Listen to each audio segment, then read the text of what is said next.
It was the early hours of March 8, 2014, when Malaysia Airlines Flight MH370, a brand new Boeing INS-17 loaded with 239 people, lifted off from Kuala Lumpur, bound for Beijing.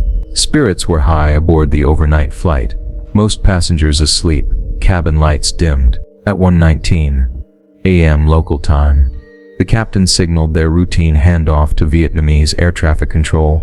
"Good night, Malaysian 370. For a split second, everything was normal. Then the transponder went quiet. Radar lost the plane. It vanished from civilian tracking, vanished from scheduled updates.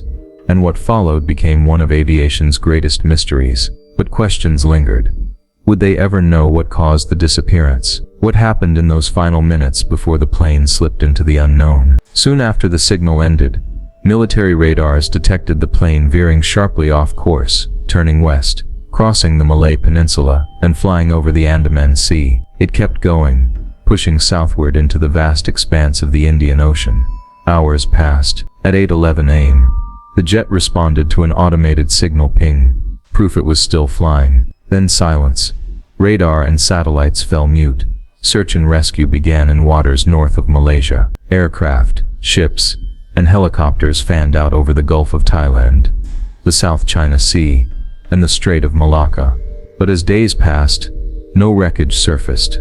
On March 15, the Malaysian Prime Minister spoke of deliberate diversion. The plane had turned on purpose and flew into remote ocean.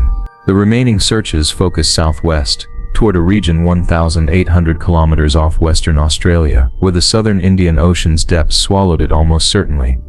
In April, search teams pursued acoustic signals from deep-sea sensors, possible black box pings, but they faded. Debris sightings trickled in, but turned out to be false leads.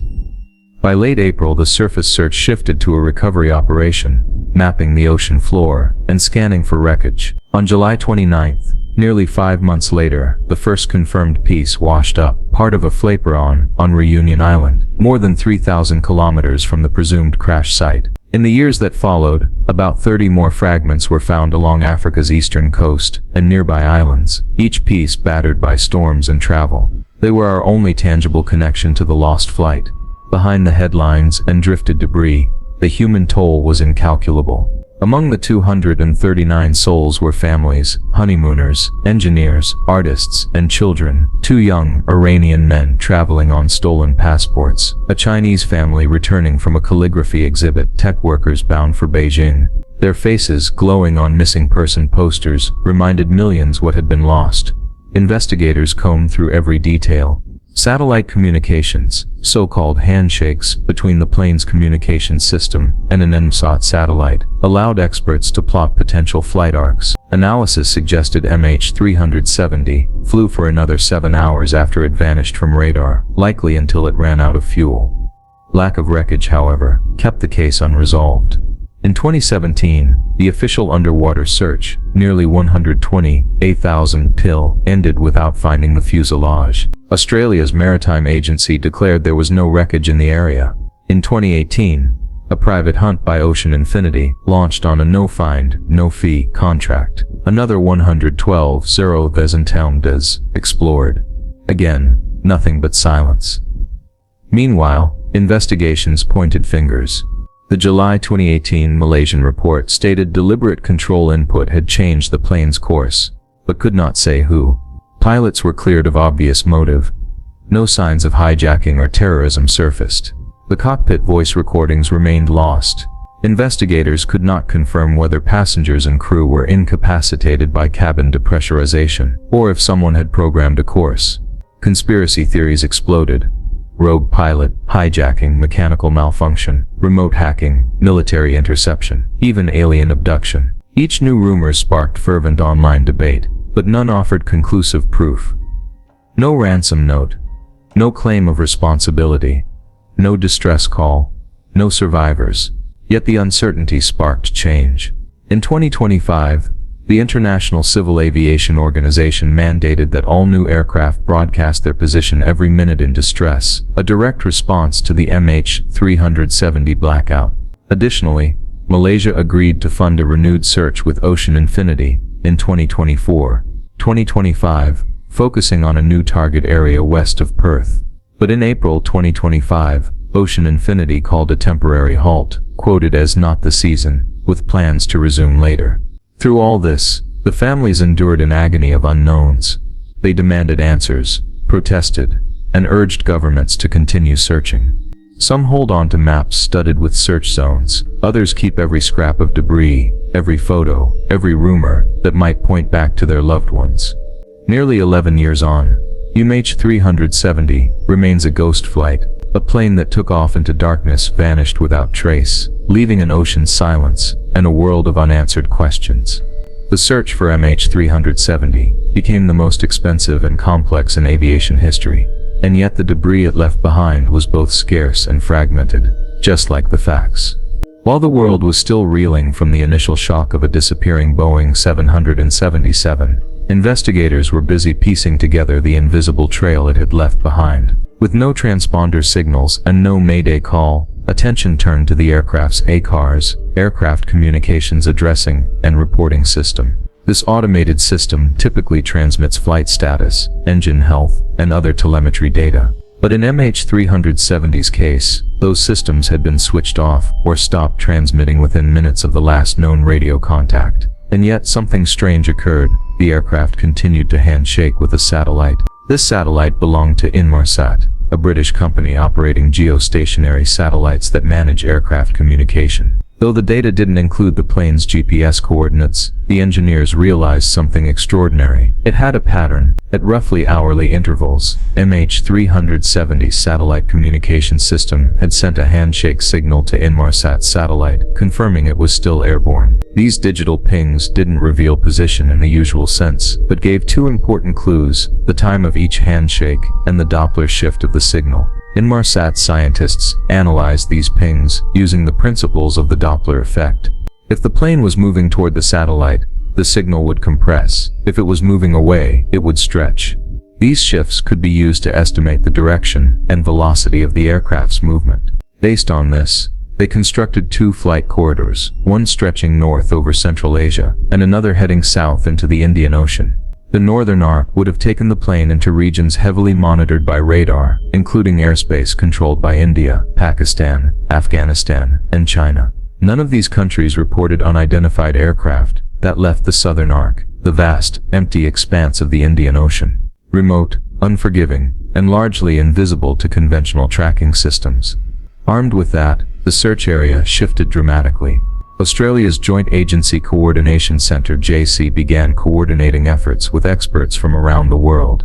The Australian Transport Safety Bureau (ATSB) led the underwater search. Their first goal was to detect acoustic signals from the aircraft's black boxes, two crucial recorders located in the tail: the cockpit voice recorder (CVR) and the flight data recorder (FDR). In early April 2014, Australian naval ships using towed pinger locators detected brief acoustic signals near the new search zone. Hope surged. These pulses, occurring at the same frequency as black box beacons, suggested they might be close. The ocean floor was mapped. The search intensified. But then the signals faded. Deep-sea drones were deployed, scanning thousands of square kilometers, but no wreckage was found. Months passed. The search operation expanded, shifting southwest. The seafloor in this region was treacherous, filled with underwater mountains, ridges, and canyons. Equipment failed, weather turned, and ships rotated crews continuously. Despite their effort, spanning 1,046 days and covering more than 120,000 square kilometers, the wreckage remained elusive. And then, a shift. In July 2015, a piece of MH370 washed ashore on Réunion Island, off the coast of Madagascar. A local beach cleaner found what would later be identified as a Boeing 777 Flaperon. It was the first confirmed physical evidence that the plane had indeed crashed into the Indian Ocean. Later that year, more debris appeared: interior panels, a wing flap, seat cushions, even part of a Rolls-Royce engine cowling. These items were found in Mozambique, Tanzania, Mauritius, and South Africa. Despite these clues, the main fuselage and black boxes remained missing. The recovered parts offered limited information. Some showed signs of water erosion and marine growth, Others indicated high-speed impact with the ocean. Yet none explained what happened in the cockpit, why the plane flew off course, or what caused the systems to shut down. And because no passengers' bodies were ever recovered, forensic confirmation remained painfully out of reach. Investigators began constructing theories based on satellite data and debris drift modeling. Experts from CSIRO, Australia's national science agency, built ocean current models to determine where debris could have originated. By backtracking the flaperon's path, they narrowed the probable crash zone to a 25,000 square kilometer patch southwest of Perth. But by then, the official search had ended. In 2018, the private company Ocean Infinity took over the hunt. Using advanced underwater drones, capable of operating at depths of 6,000 meters, they covered another 112,000 square kilometers, faster and more efficiently than before. The equipment was state-of-the-art, and confidence was high. But even after months of scanning, they too came up empty. Still, these search efforts yielded something unexpected, a complete map of the previously uncharted Indian Ocean floor. The data collected revealed underwater volcanoes, trenches, and ancient geological features never before seen. For science, it was a bonus. For the families waiting for closure, it was nothing. The Malaysian final report, released in July 2018, offered no conclusive cause for the disappearance. The investigators confirmed that someone had manually turned the plane off course, but they couldn't determine whether it was the pilot, a hijacker, or a system failure. The cockpit voice recorder and flight data remained lost. Without those final words or system logs, there could be no official answer. One of the most persistent and controversial theories focused on Captain Zahri Ahmad Shah, a 53-year-old veteran pilot. Some believed he had intentionally crashed the plane in a carefully planned act. Evidence cited included a flight simulator found at his home, which contained a simulated route matching MH370's southern arc. But no clear motive was ever established. Friends and family denied the theory passionately. Zahari had no known mental health issues, no financial trouble, no extremist ties. Others pointed out that simulator data didn't prove intent. It showed a curious pilot testing scenarios, which was common. Other theories included hijacking, mechanical failure, fire in the electronics bay, hypoxia due to cabin depressurization, and even cyber hijacking. Each theory had some basis, but none could explain everything. Why no radio call? Why no sign of struggle? Why did the plane continue flying for 7 hours? As the second search ended in 2018, it left a haunting legacy, a vanished plane, a grieving world, and more than $200 million spent chasing shadows across the sea. Yet the disappearance of MH370 was more than a tragedy. It was a humbling reminder of just how vast and invisible parts of our planet still are. Even in an age of satellites and real-time tracking, a modern aircraft had vanished without a trace. And yet, new efforts are still being planned. Ocean Infinity has signaled interest in returning to the search in the near future. As of 2025, there remains cautious optimism that one day, perhaps through improved technology or a stroke of chance, the wreckage in black boxes will be found. Until then, MH370 is more than a lost plane. It's a mystery that echoes across oceans, unanswered, unresolved, unforgettable. As the years passed, the absence of flight MH370 became heavier than its presence ever was. The silence around what happened didn't fade. It deepened, sharpened. For the families of the 239 passengers and crew, it wasn't just the loss that hurt. It was the not knowing. No final words, no goodbyes, no bodies to bury. Just a plane that flew into the dark and never came back. For those left behind, grief became a lifelong echo. Loved ones searched the internet endlessly, became amateur investigators, clung to every new clue or whisper. Mothers refused to change their children's rooms. Husbands held onto phone bills that still listed unanswered calls. Some families staged protests outside airline offices. Others traveled to Reunion Island, hoping to see where a piece of the plane had washed up. Every year on March 8th, they gathered with photographs, candles, and questions. But as time went on, the cameras left, the crowds thinned, the world moved on. The families didn't. One Malaysian mother said it best, "I don't need closure, I need truth." And that became the dividing line. Official reports offered possibilities, scenarios, ranges of probability. but they could not offer truth. And for many that distinction mattered more than any sonar map or technical theory ever could. Internationally, MH370 left a deep mark on how we think about aviation safety.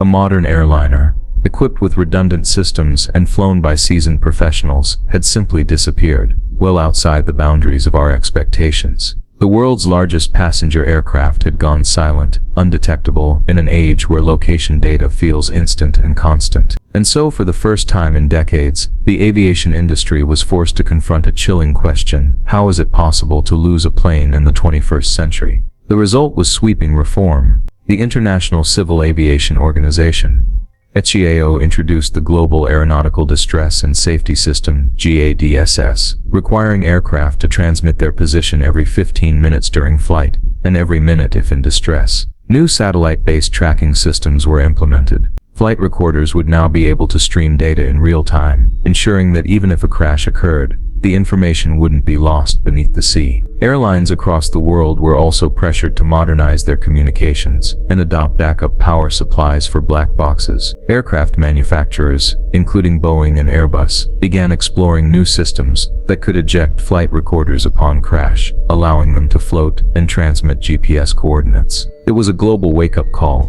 one that cost no less than 239 lives to sound. And while governments worked on policies and engineers designed new tools, the public imagination was consumed. Documentaries aired. Books were written. MH370 became a mainstay of mystery podcasts and YouTube deep dives. It became a symbol not only of tragedy, but of the limits of human knowledge. A vanishing that defied modernity. But it wasn't always respectful. Some shows dramatized the story beyond recognition. Others hinted at conspiracies that had no grounding: alien abductions, military shootdowns, shadow governments. These versions played to fear, not fact. They missed the quiet truth that at the center of this mystery were real people: children, grandparents, couples planning weddings, scientists on their way to conferences. Their names were too often forgotten, their stories eclipsed by radar maps and speculation. Still, MH370 became a part of our cultural vocabulary. It appeared in fiction, television scripts, late-night comedy, and even political commentary. The phrase like MH370 became shorthand for something lost, without explanation. But with that familiarity came a sense of distance. It became an idea, not an event. A myth, not a moment. And yet, despite all this, the search never truly ended. In 2024 and 2025, Ocean Infinity announced plans to return to the southern Indian Ocean with newer technology and refined data models. Their new autonomous underwater vehicles could scan larger areas with better resolution and fewer delays. Analysts now believe the plane may lie within a tighter radius than previously thought, thanks to improved drift modeling and revised satellite data. The Malaysian government has said it would consider resuming official support if new evidence is presented. Even after all this time, the possibility remains that one day the fuselage will be found, that the black boxes will be recovered, that the final moments of flight MH370 will be known. And with that knowledge, perhaps, would come peace. But for many, MH370 is no longer just a flight number. It is a symbol of what lies beyond our control. A reminder that even in the age of satellites and real-time communication, mystery still exists. That nature can hide things even from our best technology. That sometimes, the answers we seek remain just out of reach. The Indian Ocean is vast. Its depths cold and silent.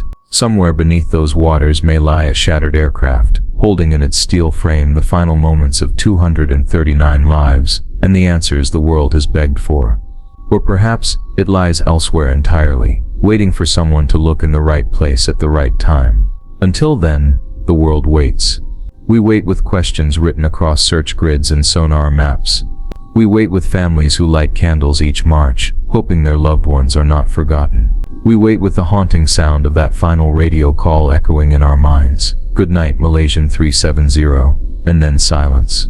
Mente's 370 disappeared, but its story did not. And as long as that story remains unfinished, as long as there are those willing to search, the hope remains that one day we will finally know the truth.